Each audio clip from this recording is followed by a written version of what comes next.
Hello and welcome back to Backlot Banter. My name is Sucker Hazel. Today I'm joined by my parasitic co-host, Tanner Dykstra. He's just sucking the life away from me. Today we're here to talk about Venom: The Last Dance. By the way, I just want to clarify, I'm not stupid. I know Venom's technically not a parasite. I was going to symbiote. interrupt you to say that he is not a parasite. But I just wanted to say it. I need to get it out there that you are quite parasitic to my That's life. fair. You know what? That's fair. It actually has nothing to do with Venom. I just want to talk about that. It's truthful and not necessarily a pun.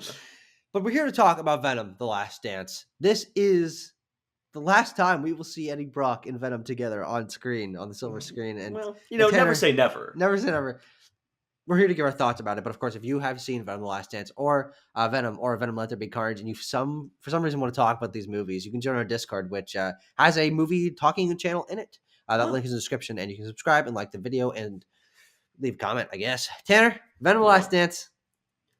Present your case. Okay, so with Venom, the Venom series, the Venom trilogy now, there's been a contingent of people who have long been like sort of ironic or unironic defenders of these movies, and we've never been amongst those people, Tucker. But what I will say about Venom: The Last Dance is that it gets the closest for me to like tapping into that fucked up mindset that some people have. Yeah. Because it is an hour and 45 minutes of just absolute insanity. Yeah. And at a certain point, you kind of just lose yourself to it and have to be along on this unhinged ride that if you look at it from certain angles, if you try to apply some objectivity from it, you're like, there's objectivity to it, you're like, the pacing is just all over the place. The characterization, the script writing, the whatever is nonsensical and quite poor, honestly. Yeah. But it has a certain energy to it that is like so manic that you're like, I don't know.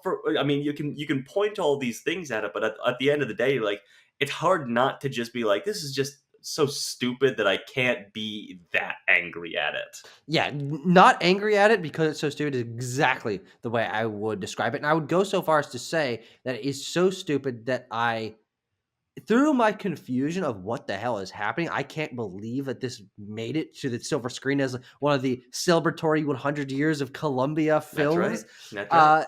That I just had a smile on my face. I mean, there are character moments and lines of dialogue and editing choices where I'm like, it like jars me like out of reality for a second, but it's fun.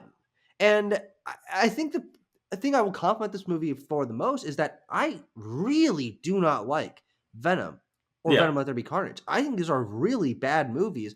And I think it's because those movies for me struggled to balance the sense of fun in the dynamic between Venom and Eddie with a narrative. And the fun thing about Venom: The Last Dance is it's largely unconcerned with a narrative. This is, at the end of the day, a road trip movie, and a road trip movie in the sense of it doesn't really matter where we're going. It doesn't really matter what's happening at any given moment. We're just trucking along, and we're following, I think, the best in terms of humor writing and dynamic relationship that Eddie and Venom have ever had. And so I was pleasantly surprised by the fact that I actually did enjoy this movie. Honestly, because I was watching this. I'm like, no, this is the humor I always wanted from these movies, and it doesn't take itself particularly seriously until the very end, which we'll talk about. And then the B plot narrative, which is usually what is bogged down the last two movies so heavily. The villain subplot, especially, I think is just enough more interesting here, and also not paid attention to a lot, to where I enjoyed this film. Yeah, I mean, it feels weird to say, but I mean, it's certainly the best. It's the best Venom movie, and by extension, it is the best Sony Pictures universe of Marvel characters film. I think by a significant margin, personally. Yeah. So I don't know, Tucker. Do you want to start with Eddie and Venom, and how their arc is concluding in this The Last Dance? So Tom Hardy has always been a confounding presence in these movies. He is, to our understanding, a relatively serious actor who has given some very good performances in the past, but seems in a strange way committed to these films, whether it be by a paycheck or some other connection he has to these films and the character of Eddie Brock, formerly Awopoda. And in this one, I mean, he's no better or worse, I think, than he has been in previous films, like markedly, materially. Yeah. But there's a sense of like just settling into what he is doing with his character that you're like, I don't understand it. I'm sure Tom Hardy understands it to some extent, but I just can't get my hooks or wrap my mind around what he's trying to do with this characterization. So Yeah. I guess we're here for it. Yeah. And the dynamic between Eddie and Venom is much more comfortable now. We learn that they've been together for only about a year at this point, even Hmm. though the series has started in 2018. Yeah. Um, It's funny when they do cut back to Venom footage from Venom. I'm like, oh, he looks older. yeah, yes, yes. He looks 6 years older. It's been yeah, it's been nearly a decade, the better part of a decade here. So anyway, like the dynamic feels a little bit more settled down. They are almost entirely joking with each other. There's not a lot of like animosity between these two Yeah. Yeah. characters Sure. now. They are fully symbiotic, as it were. Yeah. So that And was it makes the interesting. film feel more comfy, more like Yes, I'm yes. in on the joke and they are in on the joke. And even though it is a high stakes movie in that they're always on the run and someone's always Mhm. chasing them and they're being shot at and bit at and all these things, the tone that I end up taking away from this movie is of a pair of people, a pair of characters, not people. Venom is very clearly not a person. A pair of characters that enjoy each other's company, even though they annoy each other occasionally. There is this element to the banter where it's all in good fun, and they know what annoys each other, but they're doing it in good faith. Mhm. Whereas, and I think that this is the only like truly interesting thing about this trilogy of films is watching the bond between Eddie and Venom develop over the course of 3 films. To It's not until this film where I feel like it has finally worked, Yeah. and maybe it's because the banter of the previous movies didn't have that settled in nature, and therefore I felt like I was uncomfortable being around the characters. But in this film, because they've they have this history together. They like Eddie is always calling Venom buddy, Mhm. and they like talk about the fact that they've watched movies together. They have in Mhm. jokes with each other, Yeah. and to the point where at the end of the movie, and they're doing this sort of like retrospective compilation of all the fun moments the two have spent together. Because this movie, The Last Dance, in their dynamic feels fun. I buy into the fact that by the end of this trilogy, they have had this series of Yeah, myth-adventures I mean, together. it is effective from that standpoint. I mean, sort of retroactively, even if you aren't on Yes. board for, watching Venom or Venom Let There Be Carnage and being like, these movies are fun, I like these characters, I like their dynamic. Retroactively, by the end of this film, you're like, I guess in retrospect, you're like, yeah, I mean, come on, I'm They made watching 3 movies they about made Eddie 3 Brock and movies, like Venom. and they're it's you do the scenes of, like, the motorcycle jump in the first movie or the weird rave that Venom shows up at in the Yeah, second movie, and you're like, I guess you're kind of right that yeah, yes, like these characters are a fun duo, and clearly they went into this film. Hardy and writer director, sole writer and director Kelly Marcel yeah, went into this film being like it's a buddy comedy at the end of the day, and we're yes. saying goodbye to these characters. It's the last hurrah for them. Mhm. So we really focus on that, not so much like the dramatic side of their relationship, but Yeah, more like the fun comedic side and how fun it is to watch Tom Hardy nervously tick and bug away as mhm. he talks to himself, or a lot more of like just the Venom face sort of like swooping out from behind Brock the whole time and talking to him, and there's a lot of that. I mean, they're face to face a lot more than they are in the previous 2 films. Sure. Yeah, yeah.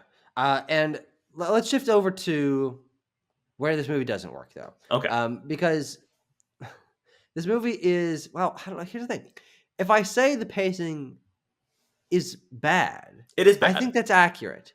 But Yes. that doesn't mean the pacing's not fun, which is it's something I'm really going to Listen. struggle being a Okay. critic here, Yeah. because this movie is paced in a really awkward way in which it's trying to tell alongside the Eddie Brock and Venom running away and trying to get to wherever. I guess they're trying to get to New York technically, but that doesn't come to Yes. fruition.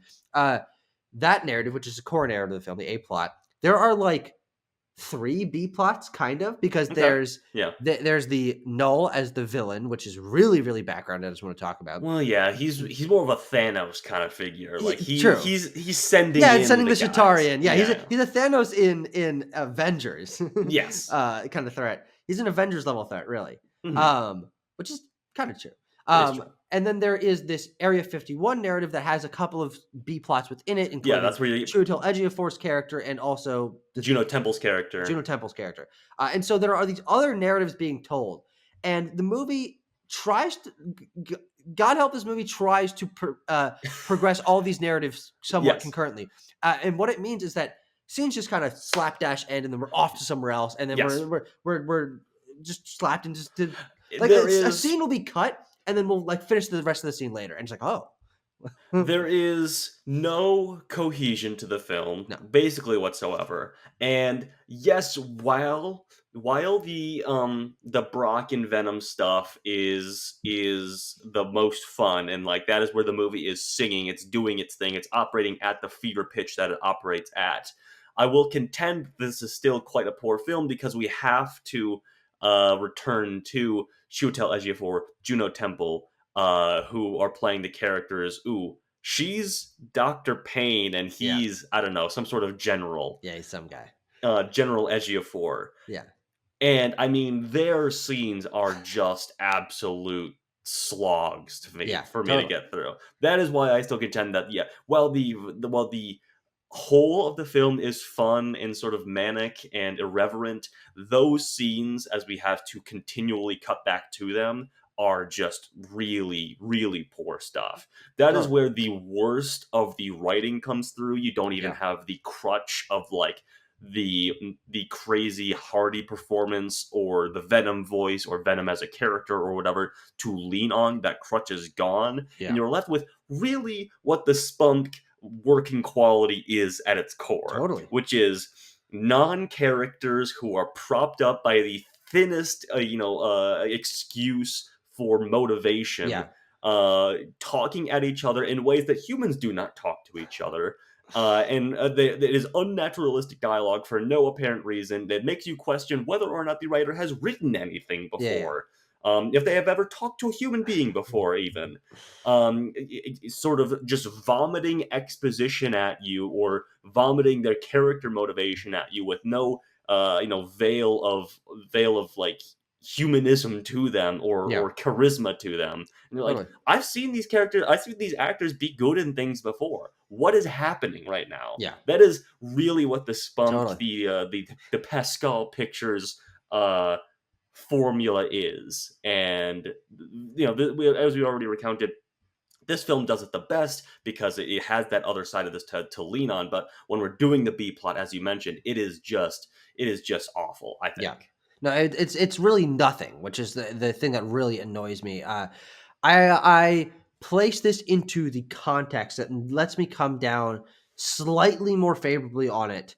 Hmm. Is that this is in conversation in my mind with the B plots and human characters and things of Venom and Venom Let There Be Carnage, which I think are just less interesting. I'm not That's saying they're fair. necessarily that this is a higher quality in Right. terms of writing or characterization, but I think that it does feel slightly more cohesive to me in that the B plot is about an Area 51 research center about symbiotes. And I find that idea reasonably compelling. I think that is Okay. makes sense to have within the universe of Venom that is all about the symbiotes. There are, as far as we know, not other alien superhero sci-fi Hmm. things going on. It's literally just about symbiotes. And so having an Area 51 thing that is behind Area 51 and there's these scientists trying to figure out what the symbiotes are, and they have a bunch of symbiotes, but they seem to have not learned fucking anything about them, which I That's think my is thing. really, really funny. Yes. But I like that concept enough to where Sure. when we return to it while I'm watching the film, like there is an intrigue here. It is continually hampered by characterization that doesn't make sense, performances that aren't very good, writing that doesn't land, and editing moments that jar you out of whatever sense of reality this movie's trying to create. But I find that concept interesting, but then it continually like knock itself in the knee with a hammer of like, look, this is interesting, and they have all these symbiotes. How long have they been doing this? How'd they get this funded for the first time? What have they learned over the years? Because they've apparently never successfully bonded a symbiote with a host, and so they didn't know that they could talk. They didn't know that this is what they looked like when they come to fruition. And then it continues to devolve, and especially as you learn that whatever motivation that these characters have been set up with is like not paid off in like any meaningful way or any satisfying good writing way. In retrospect, certainly makes me look back and be like, that was really kind of just a waste of time. Yeah, I mean, a waste of screen time, because this is it's most of the movie is the Eddie and Venom thing, but too much of the movie. It's a good. It is a good chunk of the film. Is obviously sort of lent to this Area 51 B plot, which is sort of the antagonistic plot of the film, but not because really. Chiwetel Ejiofor is like going for the military general, driven mad by his men being killed by this thing he doesn't understand, and he wants to destroy it, and that's the only way to restore order. But that gets sort of lost in the weeds because we also have these what are the xenophages, thank you. Xenorats. I said wraths. Oh, okay. Or wraiths, maybe. Anyway, xenophages that are sent by Null, and they are sort of the hunting dogs for symbiotes. Yeah. And anytime that Venom completely transforms, the flag gets sent up, the ping gets sent out to the xenophages. So that's like the hook. That's where's my Venom? Exactly. That's actually like the driving antagonistic force of it. If this is a road trip comedy, that is the villain hot on their heels kind of situation. The military shows up kind of whenever they want to, whenever it is necessary. They can just kind of pop in, it seems. Yeah. How are they tracking Venom? I don't know. Sometimes they do a cut that's like, oh, he's cut on a security camera. I guess so. But sometimes not. No. Like the river sequence, they just show up. They're just there. Absolutely. Anyway, and they often are like literally a boot kicking down the door of any scene that is going on that is much more fun. Like the end of this movie, it's in the trailers. The Venom like dance with Mrs. Chen is rudely interrupted. I would have loved. I could have said spent 10 more minutes with Mrs. Chen, but clearly not in this movie enough, because that is a pre-existing character that both Venom and Eddie Brock have a relationship with. But we have to get that out the window real quick. And they come in, and that just initiates the third act of this film. Yeah. Which I will say the third act is easily the worst part of the movie as well. Because that is where our Eddie Brock fun, Venom fun stuff has to intersect with the quite poor Area 51 thing. Well, it largely has to disappear, because the third act of this film, which I will say, and I'll explain why, is the best third act of any of these fucking Venom movies. It's probably the best third act of any of these fucking SPUMC movies. Yeah, we talked about we agree on this, But it does happen so quickly on a dime, which again is a pacing problem, an editing problem, and also a script writing problem. So there's a bunch of things contribute to that. But also it does largely, because it's high stakes, understandably so, but it takes away any of the fun that you've been having up to that point, and things are suddenly serious, and people are in danger, and we got to start involving a bunch of fucking extras and a bunch of other symbiotes, and all this stuff. But I didn't hate it. I think because the movie had endeared itself to me for the runtime leading up to that, and also because in comparison to previous ones, I think that the xenophages are a much more interesting antagonistic force for Venom and other symbiotes and other characters to fight against than another symbiote, which is what the villains have always been in the other films. And because I think their design is reasonably cool, and they also do this thing where they chew up symbiotes and people and like spray them out as their head is like a paper shredder. That's kind of sick, actually. It's pretty cool. Like the first time that they chomp somebody up and shred them out the back of their head into a spray of blood. Jesus Christ! I like that. I mean, at the same time though, it's a lot of like running around, having to save people, catching people who are falling or are blown away by an explosion or whatever. I'm like, okay. Let's move a little bit quicker through this stuff, I guess. And then spoilers for Venom: The Last Dance. Yes. Eddie Brock has to kill himself, or not kill No. himself. He has to sacrifice himself, No. or Venom has to sacrifice himself. One of the two needs to happen effectively, because we've been fed this expositional thing about the Codex, and Noel needs the Codex because the Codex will. Yeah, this is where you fall asleep, because the Codex will set Noel free from the prison that the symbiotes put him in when he tried to take over their planet thousands of years ago. Or the universe unclear. Unclear. So when in the first movie, and I didn't remember this, but they do hopefully show you a flashback to remind you. Eddie Brock dies and Venom saves his life at the end of the first movie, which binds the two of them and creates a codex in them. And so now, if one of them dies, the codex can be extracted to sit. No, the codex is destroyed. Yes. Yes, the codex is destroyed. But what did they? Wait, what are the xenophages trying to do then? Not kill them? It's a great question, Tanner. Or if trying to bring them back. If you kill both of them, do you get the codex? No, I don't think so. Because the codex would have already been destroyed by that point. I think they're trying to just grab him. And just get Doctor Strange fucking portals that appear. Sure, that's just fair. Go back. Yeah, that's a good point. So that's unclear. Yeah, that's right. But anyway, well, at the end of the movie... What's actually interesting, and this is one interesting thing about the Codex Xenophage plotline, is that it forces them to be, I think, slightly more clever with Venom's abilities and usage in this film. This is actually, I think, another really strong part of this movie in comparison to the other films.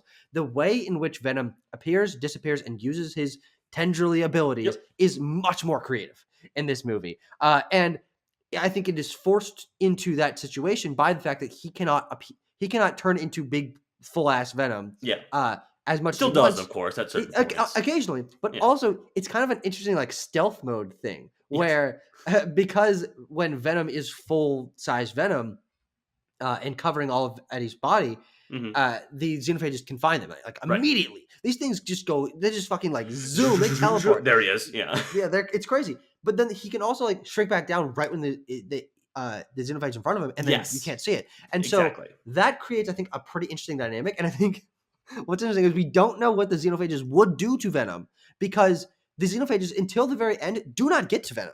Because he just goes small, and then they can't see it. It is sort of a flaw in your antagonist design, I guess, and doesn't make any sense because they do attack and kill other, like, the military. Yeah, why would they have attacked the military? I don't know. I don't know. Because also they're fucking invincible, dude. These things get ripped shreds, and except for the first one. The first one just gets chopped up by a. Oh no, it reforms. Yeah, it does, because it splatters down on top of Rhys Ifans' car, which that's another B plot that we didn't mention. I thought that was another one that popped the portal, because there's just a bunch of them going through portals at the beginning of the movie, and I guess there's only one.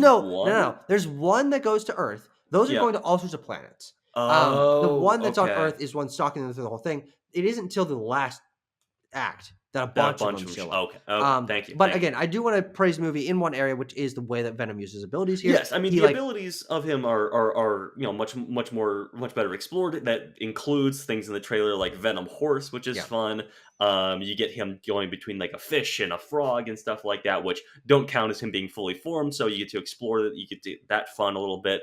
He gets to do like a big hand slap or a big foot kick or something like that. So it's kind of the Iron Man 3 moment where Tony's like putting back together his suit and has to use the parts in more interesting ways. And then also he has like this moment where he makes a parachute, and like there are some pretty cool things that are done here. And also by the end of the film, all of the xenophages have shown up. Venom chooses to sacrifice himself by making this gigantic xenophage symbiote blob that's really crazy. He just like traps them in himself and goes towards the acid bath, which, point of contention, I hope this is not too cinema sin-y, but I just kept thinking, like, how do they know about that?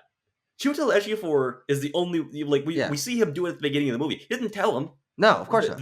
How does Venom know that? No fucking way. No idea. It doesn't make any sense. Anyway. Well, and also it doesn't make any sense. Here's a real CinemaSins thing. Is like, this is a military complex, whatever. They've got these massive things of hydrochloric acid or whatever it is. And there's not even like a gate in front of it. No. Like anyone can just walk into it at all. It's It's just a control panel and then like a shower head. Yeah, And, yeah. like, I don't know, spray on some stuff. And then in order to protect Eddie from the acid, he just puts like a door over him. Like, Yeah. why would the door not get destroyed? It's destroying like everything else. But the door is also to protect him from the explosion that happens because something blows up there too. There's a lot of ridiculous nonsense in this Yeah. movie, and there is a lot of, if you think about it and how this pieces together, it doesn't make sense. And that's why at the end of the day, it's a movie I have fun with, but it's not a movie that I will, as a critic, strongly recommend, particularly recommend. No. It requires, I think, a mindset of being okay with flaws. And I have been trained by the Sony Pictures universe of Marvel characters to expect incredibly low quality and very low entertainment value. Fair point. But the funny thing is that with this final Venom movie, they balanced the low quality with entertainment value. Yeah, And honestly. in the same way that I enjoy the schlockiness of Friday 13th umpteenth sequels and these movies that I watch, I'm like, well, no, I won't say the writing's good, but I had a good time. Venom: The Last Dance is a good example of that. And it makes an interesting movie to talk about, and also just fun to be able to look back and laugh. Like, I thought that the scene when Venom sort of sacrifices himself and makes a big blob is, I thought it was fun. I thought it was like a reasonable it's sacrifice moment. Yeah. But also when you think about it, it's like, why did this happen? How did this? It doesn't make any fucking sense. No, absolutely not. Yeah. We didn't even talk about the Rhys Ifans character or his family who are going to try and find an alien. They're really only there for like third act, have to save these people, I think. And also to kind of give Eddie a character he like sympathizes with, because he's really jaded in this movie. I guess he is kind of jaded, isn't he? He's like pushing everyone away. He's like, I don't want to deal with this. Like, Yeah. I don't trust anyone. But then there's this kid that gives him the candy bar. Yeah, that kid does give him a candy bar, so that's good. That's nice. So at the end of this movie, we don't even do like well, hang on, we should let's talk post credit scenes and then we can give scores here. Yeah. At the end of the movie, we get Eddie Brock goes back. He goes to New York and he's like, "Oh, we had some good times, didn't we, pal? Huh?" And he thinks about all the Venom that happened. And we get a 5-minute sequence of all the fucking past movies. Set to, hang on, I can get the song. The song Memories. is Memories by Maroon 5, which is crazy.